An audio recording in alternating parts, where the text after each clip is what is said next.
ওং নমঃ ভগবতে বাসুদেবায়। শ্রীমদ্ ভগবদ গীতা। আজ থেকে আমরা দ্বাদশ অধ্যায় ভক্তিযোগ শুরু করছি। হরে কৃষ্ণ। আজ আমরা শুনব ভক্তিযোগের প্রথম শ্লোক। অর্জুন উবাচ এবং সততযুক্তায়ে ভক্তাস্তাং পর্যুপাসতে ये চাপ্যক্ষরমব্যক্তং তেষাং কে যোগবিত্তমঃ।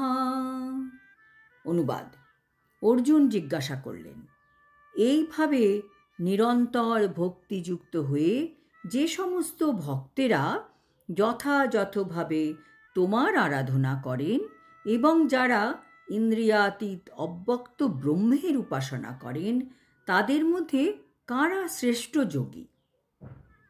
তাৎপর্য: যারা আধ্যাত্মিক অনুশীলন করেন তাদের মধ্যে মূলত দুইটি ভাগ আছে।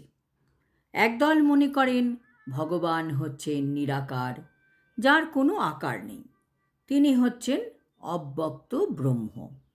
এইভাবে তারা এই নিরাকার ব্রহ্মের উপাসনা করেন। এদের সংখ্যাই বেশি। গৌড়ীয় বৈষ্ণব সমাজ বাদ দিয়ে বেশিরভাগ সম্প্রদায়ই এই মতে বিশ্বাসী। একমাত্র বৈষ্ণব গৌড়ীয় সম্প্রদায় মনে করেন যে ভগবান নিরাকার নন, ভগবান সাকার। নিরাকার ও সত্য, কিন্তু তার থেকেও বড় সত্য হচ্ছে ভগবান সাকার। সূর্যের যেমন জ্যোতি সর্বত্র ছড়িয়ে থাকে, ভগবানের শরীর থেকেও সেই রকম জ্যোতি বেরোয়। সেই জ্যোতি অত্যন্ত পাওয়ারফুল এবং এই জ্যোতিকেই নির্বিশেষবাদীরা বলেন ভগবান।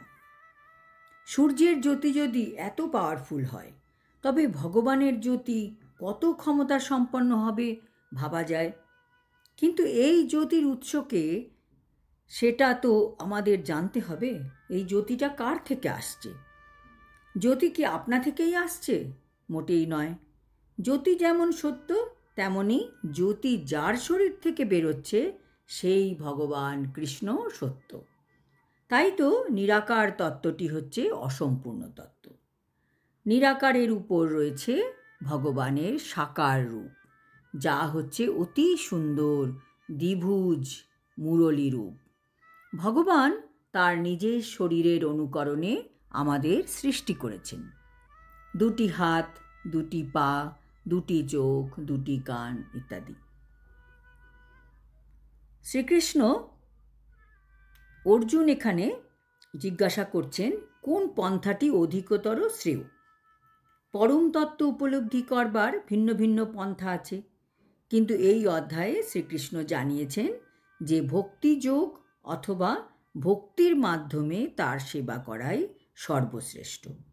ভগবানের সঙ্গে যুক্ত হওয়ার এটি সবচেয়ে প্রত্যক্ষ এবং সহজ পন্থা।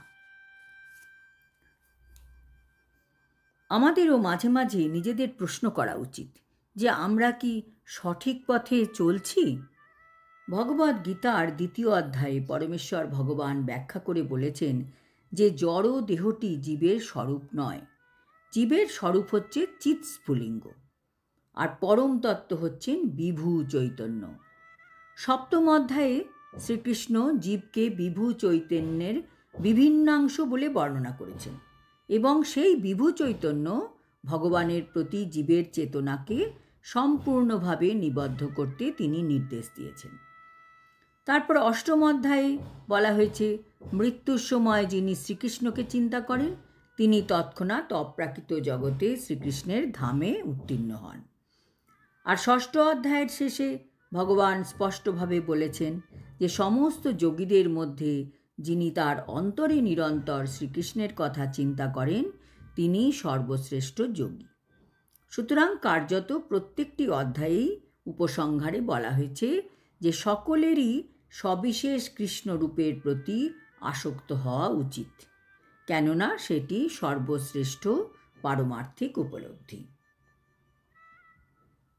যারা জ্ঞানযোগী, নিরাকারবাদী, জ্ঞানী, তারা উপনিষদ, বেদান্ত সূত্র ইত্যাদি নিয়ে পড়াশোনা করেন।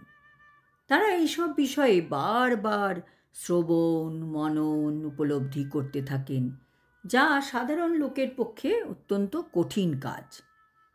নিরাকারের উপর ধ্যান করা সে তো আরও কঠিন। আমরা শ্রীকৃষ্ণের রূপের উপরই যখন ধ্যান করি, তখনও আমাদের মন এদিক ওদিক চলে যায়। আর নিরাকারের উপর ধ্যান করা তো আরও কঠিন। এখানে অর্জুন জানবার চেষ্টা করছেন যে এই দুই রকমের পরমার্থবাদের মধ্যে কোন পন্থাটি সহজতর এবং কোনটি শ্রেয়তর। পক্ষান্তরে বলা যায় যে তিনি তার নিজের মনের অবস্থাটি যাচাই করে নিচ্ছেন, কারণ তিনি শ্রীকৃষ্ণের সবিশেষ রূপের প্রতি আসক্ত। নির্বিশেষ ব্রহ্মের প্রতি তিনি আসক্ত নন। তিনি জানতে চাইছেন যে তার অবস্থাটি নিরাপদ কিনা, তিনি যেটা করছেন সেটা সঠিক কিনা। অর্জুন এও বলতে চাইছেন, এইভাবে সময় নষ্ট করে কী লাভ। একাদশ অধ্যায়ে অর্জুনের অভিজ্ঞতা হয়েছে যে শ্রীকৃষ্ণের সবিশেষ রূপের প্রতি আসক্ত থাকাই উত্তম, কারণ তাহলে অনায়াসে তার অন্যান্য রূপ সম্বন্ধে যুগপৎভাবে অবগত হওয়া যায় এবং তা তার কৃষ্ণপ্রেমে কোনো বিঘ্ন সৃষ্টি করে না। শ্রীকৃষ্ণের কাছে অর্জুনের এই গুরুত্বপূর্ণ প্রশ্নটি পরম তত্ত্বের নির্বিশেষ ও সবিশেষ ধারণার মধ্যে পার্থক্য আমাদের আরও স্পষ্টভাবে বুঝিয়ে দিচ্ছে। আজ এই পর্যন্ত। আগামী শ্লোকে ভগবান সর্বশ্রেষ্ঠ যোগী কে সেই সম্বন্ধে আমাদের বলবেন। হরি ওম তৎসৎ। হরে কৃষ্ণ।